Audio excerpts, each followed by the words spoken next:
donc ɓe aray woɓɓe ɓen tawata ɓe min resevata ɓen ko hasi kon e maɓɓe ko hasi kon e maɓɓe ɓe taway ɓe mari probléme ko wiyete ko ñamminol hara ngol ñamminol ngol neeɓino ka reedu maɓɓe ha ngol causi probléme ji goo par ce que ñamminol hino mari retombé ji c'est à dire no mari conséquence ji si on tigi heɓi ɗum ɗon ñamminol hino causa gastrite on gastrite ɗon a ñawtomo labtani ha ron ka andikata fi hon ɗum par ce que sorcellerie no ka reedu tant que sorcellerie on iwali gastrite on dikkata eno jeeya eko ñawdata gastrite on heña ñawdugol sorcellerie wonɗo on nder ton ka nder reedu si tawi ko sorcellerie on causi ha gastrite waɗi ka nder reedu haɗa ko be gumbilew ɗon ñawde ko honɗum noon woni gumbilew eno jeeya e muɗum hoyɗugol ngol no ñaama ɗum ko symbole e symbole ji jeeyaɗi ko hollata kon on tigi no mari sorcellerie mangé ñaamugol ngol sa ñaami ka nder koyɗol a hoyɗiɗa ñaama a hoyɗi wano kosan a hoyɗi wano tew a hoyɗi wano ñamete no ñamte on waɗi waade o hoyɗugol ɗum ɗo ino jeeya e ko hollata kon on tigi haray fuɗɗike heɓude symptôme ji ɗin d' accord par ce que mbileɓe ñanneɓɓen hiɓe ñammina on tigi ka nder koyɗol moƴƴa moƴƴa noon ɓe adda ñamete mo yiɗuɗa ñamete mo tawata wawata salade wa aleykum salam wa rahmatullah ñamete mo tawata wawata salade hara ko ñamete mo yiɗuɗa par ce que foppo no yiɗi kosan foppo no yiɗi tew tigi tigi on ɓe adda mo e alhaali mo yiɗuɗa on an c'est à dire sa ñaami ɗum ɗon ka nder koyɗol ɗum no yaade koolo gila ka dande ɗo fayda koolo ha kat intestin ji ɗi lanni ɗon d' accord ɗum ɗon causata on probléme gastrite par ce que si o ñaami ñamminolngol ngol aray ka estomac ko ɗon ngol wonata haray digérata digestion waɗata par ce que mbilew ñamangu no wawi tawa so ƴetti exemple wano goudron ma kool on kooli e nokku ni on haɓɓitike noon ɗum ɗon marsa ça peut pas marché ko ɗum waɗi ɓe marɓe ɗum ɓen fof fayda ko hasi kon son hoyɗi tun jemma hiɗo ñaama son fini bimbi on tawi reedu mum ɗum no pampi fi hon ɗum par ce que digestion waɗali digestion wawata waɗude par ce que y a un corps étranger au niveau de l'organe d' accord andi ko énergie positive ji ɗin watta si organe ji ɗin fof fonctionna si énergie ji ɗin noon hande kadi ɗi wawali wonde e norme majji on andi ko annora men on watta organe ji men ɗi golla annora ko be tawe ɓandu bani adama donc sorcellerie on noon bonnay annora kala teral ngal o memi no wawa so tawi ɓe waɗima sorcellerie de charbon fi yeggintingol ma personnalité on donc yimɓe ɓe yeggitete andunoɓe ma haɗa ɓe accordantama importance haɗa ɓe hayfi yeeso maɓɓe d' accord hay si tawi ɓe duwama jonnude teddule goɗɗe gono toon ɗum fof a wopay donc no c'est la même histoire si a ñamminama goɗɗum sorcellerie mangé on causé gastrite goho sorcellerie mangé on adday yooru reedu ɗiɗi sorcellerie mangé on ko wiyete wiye ñamminol awa ka haala pular ñamminol ngol adday ko wiyete kon oɗo hémorroïde joni noon on ñawda e on hémorroïde ha woɓɓe sakkitora opération par ce que min nami ñawdo hémorroïde mi wawata ñawde hémorroïde buy contactilam fi mum kono mi wawata je sais pas comment soigner l'hémorroïde ɗum ɗon ko gandal feerewal donc min ko siko moccugol jonnugol o lekkele moccaɗe kono noon hande en heeɓi solution e on probléme ɗon si Allah jaaɓi donc déjà wonɓe ɓen arde ka centre ga hiɓe andi donc hiɓe andi merci vraiment merci à tout le monde merci barakallahu fikum donc wonɓe ɓen arde on a réussi à avoir un médicament mo tawata o waway nafude fop woni wonɗa e moccade ka centre ga ala moccade ka centre ga ɗa mari probléme reedu ñamminol a wata wiide tun a mocci on tigui harangol yaltali soit ka tutugol ma ɗum ka dogudu yaafo ɗon ko be rendum doga ko be on tigi tuuta ɗin ɗon ɗiɗi ko be ɗi waɗa on tigi noon no wawa dikkude c'est à dire e bawɗe Allah ɗen mocca on tigi tun ka reedu hara ko ñamminol woni ton ngol dikka d' accord kono ko ɓuuri moƴƴude kon koye on tigi wawu yaltinde ɗum ɗon soit ka hurgo yaafo ɗon ma on tigi tuuta ɗin ɗon ko be ɗi waɗa donc e ɗum ɗo c'est l'un des meilleurs produits wono sanamaki on no moƴƴi mais min taw hande kadi wono sanamaki on no ƴettede kono no manki efficacité on ka nder traitement ji tigi tigi donc min heeɓi noon haako goo ko wawata arrange probléme ji jama o moƴƴa meɗen naɓande ko yimɓe hay wonɓe extérieur ɓe utilise ɓe yiide nafoore mum moƴƴa itti e sikke noon wonɓe arde ɓen ka centre ga ki lekki ɗo meɗen ko consommation obligatoire sa ari ɗo hay sa ala sorcellerie manger di prend parce qu'on sait jamais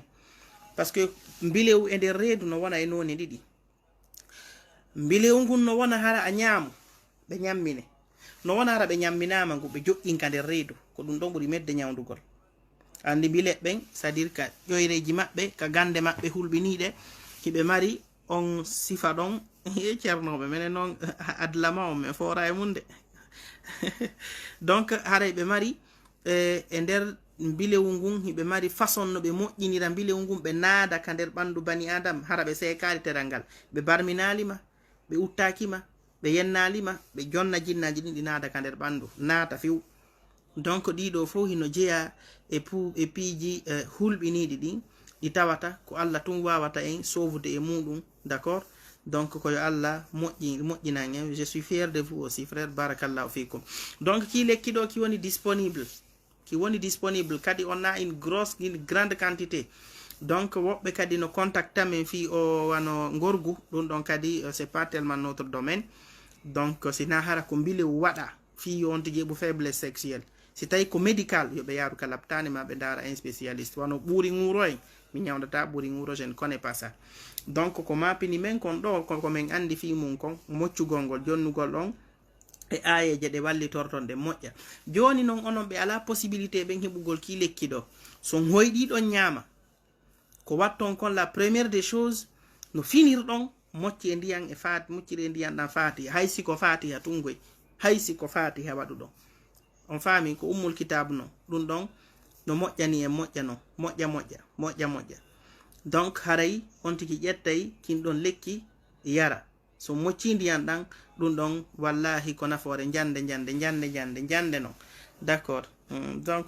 ko ɗum ɗon waɗa ton no moccirɗon ndiyan ɗan wiyon bisimilla yaron ɗan yariron ɗan annuye yo Allah ittu mbilewu wongu ngun ka nder reedu mon konko hoyɗuɗon ɗon ñaama ɗon yariron annuye bonnitugol ɗum ɗon bona e few on faami joni noon so tawi sorcellerie on o woni déposé oɗo are ko be o mocco andi joƴƴingol hunde e ñammingol ma nde na gotum si tawi koɓe joƴƴin hunde nde sorcellerie on naka nder tete ki wara woni hande kadi ki lekki ɗo ko fi sorcellerie wonɗo e nder tete kolngol amma so tawi hara ñamminol ngol naka nder tete kol waɗa hara ɓe ƴettu tun sorcellerie on ɓe joƴƴini ka nder reedu ɗum ɗon haray honno wiyantelan ɗum ɗon haray c'est efficace ça soigne d'accord si ɓe joƴƴini noon ka nder reedu ɗum ɗon koyo yaw mocco ɗon wano ƴetton nebban o habbatu sawda wujon fewɗo reedu ndun e annuye bonnitugol ko woni nder ton kon si tawi hara on waɗi ɗin ɗon fof tawi hay faali hara ko be waɗane ɗon captage hara ko capteur jon kanko tigi captata ɗum ɗon on va détruire donc haray produit on haton guinuɓe ɓen produit on hino woodi ko dose ji woodi première dose on no woodi à 300 000 ɗum ɗon on tigi heɓay dose ji ɗin ko ƴettande ɗiɗi no gasa ɗum ɗon ça va guérir le problème si ɗuuɗi ha ƴettande tati d'accord donc haray ko ɗum ɗon donc haray c'est une information vitale vidéo on partagé mo au maximum et pour information demain nous serons à Kindia pour un traitement d'accord mais nane ɓugol kadi s'il y a des gens à Kindia qui nécessitent en tout cas pour des séances de captage on sera à Kindia demain avec mon équipe pour soigner toute une famille donc inchallah et haray ko ɗum wonɗen e wadde yo jama on wakkilo ñawdo ɗon taw jaɓu ɗum ɗo affecta on parce que adday probléme ka gorgu adday probléme ka jiidi son remarqui tum probléme o yehi laptane o ƴetti lekki hay faali sikena laptane parce que min sila mari palu ɓe pikilan ɓe jonnilan antipalidium médicament antipalidium goto si woni ɓe pikan woni ɓe waɗanan perfusion woni ɓe jonnan comprimé si ko palu tum ko direct ndikkata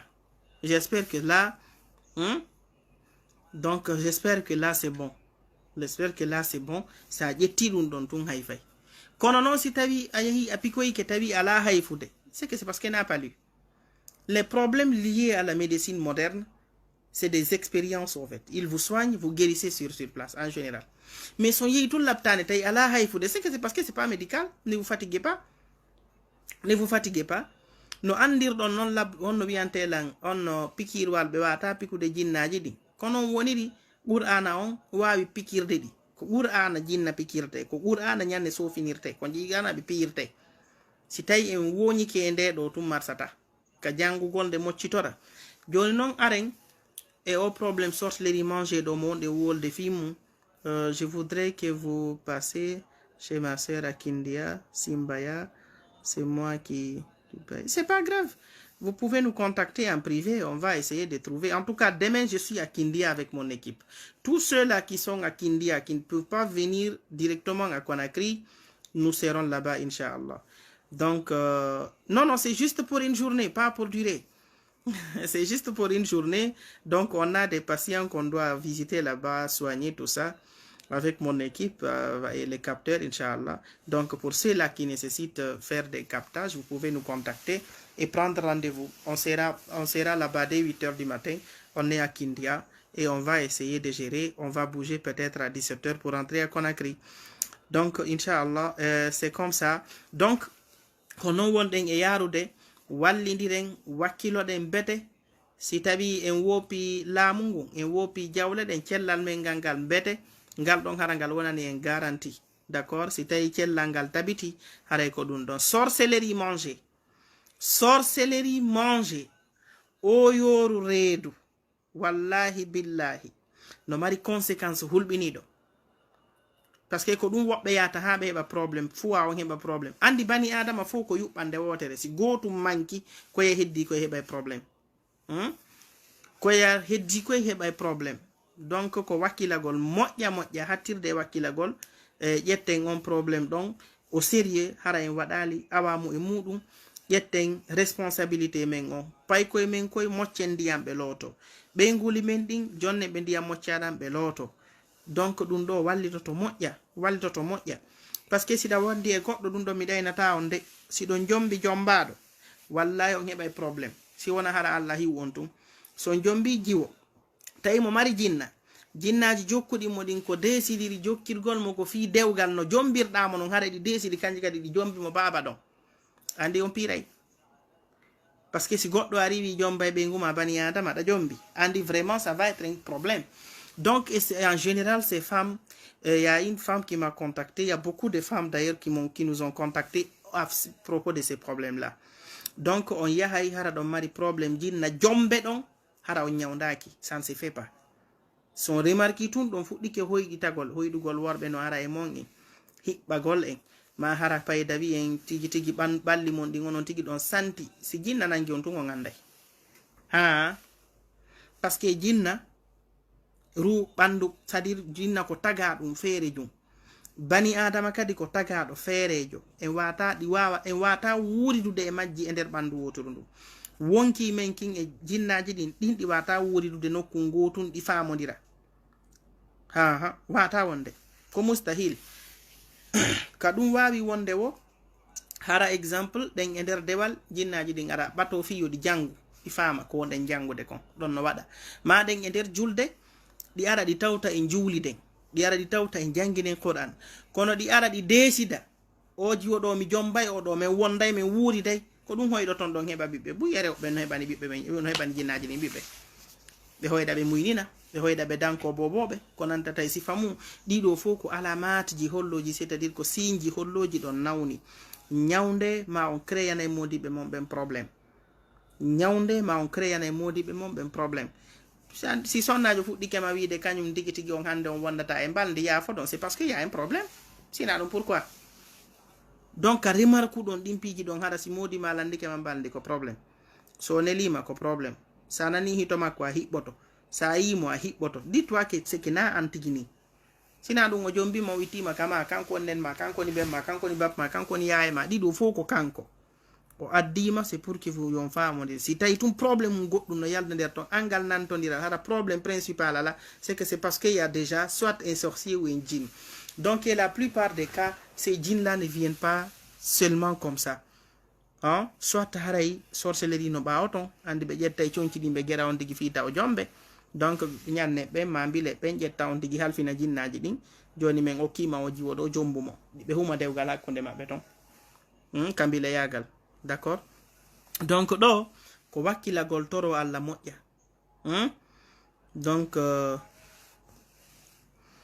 bon constipation on yaafo ɗon hino ara e none ɗiɗi ma none mi andi on none ɗiɗi si tawi na kambile woni causande on hara na sorcellerie manger marɗon hara ɗon digérude normalement ñamete mon ɗon ñamude on ɗon en général constipation waɗata mais si tawi hara ok mi naɓana on numéro on Elage inchallah si tawi hara on duumi ke wano e bireedi en pandi ñiiri ɗum ɗon fof no causa constipation mais min komi woni wolde kon ko woni sappade kon ko fi sorcellerie mangé on ko ɗum ɗon ɓuri ande fi mum andi na en ɗaynidir si tawi ko mbilewu marɗon ka reedu min consulti on tawi vraiment no woni nécessaire ka ƴetton lekki men jonna e on son ƴettile walla on yeey nafoore mum few ko Allah ɗon ñawdata de ko Allah ndikkinta enen ko wawɗen ko waɗugol tun sabbuji ɗin Dieu nous fait manger dans les rêves. Il renouvelle souvent la sorcellerie dans les rêves. Souvent c'est comme ça. Donc jinnaji ɗin hino mari ɗin possibilité ji fo donc